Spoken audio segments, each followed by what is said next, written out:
2024 के लोकसभा चुनाव को लेकर सपा मुखिया अखिलेश यादव का लगातार पार्टी के नेताओं और कार्यकर्ताओं के साथ बैठकों का दौर जारी है। वहीं आज राजधानी लखनऊ स्थित समाजवादी पार्टी कार्यालय में समाजवादी अधिवक्ता सभा का सम्मेलन आयोजित किया गया। इस सम्मेलन में सपा मुखिया अखिलेश यादव ने आगामी लोकसभा चुनाव अधिवक्ताओं के विकास और उनके हित को लेकर चर्चा की। बता दें कि सम्मेलन के दौरान अधिवक्ताओं ने अपने मुद्दे और अपनी बातों को सपा मुखिया अखिलेश यादव के सामने रखा। इसके बाद सपा मुखिया ने अधिवक्ताओं से अपील करते हुए कहा कि मैं सभी से सहयोग मांगता हूं। 2024 के लोकसभा चुनाव से पहले अपना एजेंडा घर घर तक पहुंचाएं और जो 14 में आए इन्हें 24 में बाहर करेंगे। इसके अलावा अखिलेश यादव ने सपा सरकार में अधिवक्ताओं के लिए किए गए कार्य को गिनाते हुए विभिन्न मुद्दों पर अधिवक्ताओं के सामने अपना पक्ष रखा। साथ ही उन्होंने महंगाई, बेरोजगारी, नोटबंदी और यूरिया की बोरी से चोरी के मुनाफे के सौदों को लेकर बीजेपी सरकार पर जमकर निशाना साधा। वहीं सम्मेलन में आए अधिवक्ताओं ने कहा कि बीजेपी सरकार ने हमेशा अधिवक्ताओं की आवाज को दबाने का काम किया है। ऐसे में पूरा अधिवक्ता समाज सपा की ओर है और 2024 के लोकसभा चुनाव में समाजवादी पार्टी को समर्थन करेगा।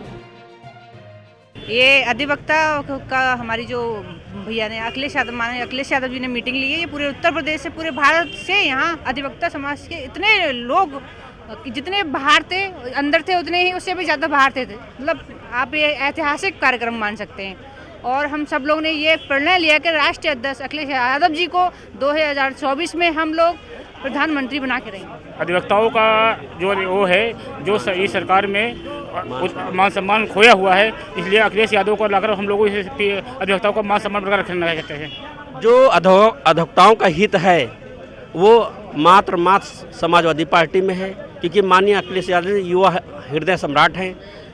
मैं इतना मानता हूं कि जिस तरह से पीडीए एक पिछड़ा दलित अल्पसंख्यक अगर एक मिल जाएगा तो ये 2024 के चुनाव में भाजपा को समाजवादी पार्टी की इतनी शक्ति मिल जाएगी, भाजपा एक प्रकार से जो हट जाएगी। क्योंकि समाजवादी पार्टी में जो पीडीए की एक शक्ति जो बन जाएगी, ये एक पिछड़ा दलित अल्पसंख्यक अब एकजुट हो गया है। भाजपा के चाल के और जो है उसके दुर्व्यवहार को, उसके चाल चलन को, उसके राजनीति को कायदे से समझ लिया है। अगर ये पीडीए हमारा एक हो जाएगा तो ये हर हालत में 2024 में भाजपा सरकार को नहीं। देखिए, महाअधिवक्ता सम्मेलन आज पूरे जो राष्ट्रीय स्तर का अधिवक्ता सम्मेलन हमारा संपन्न हुआ है।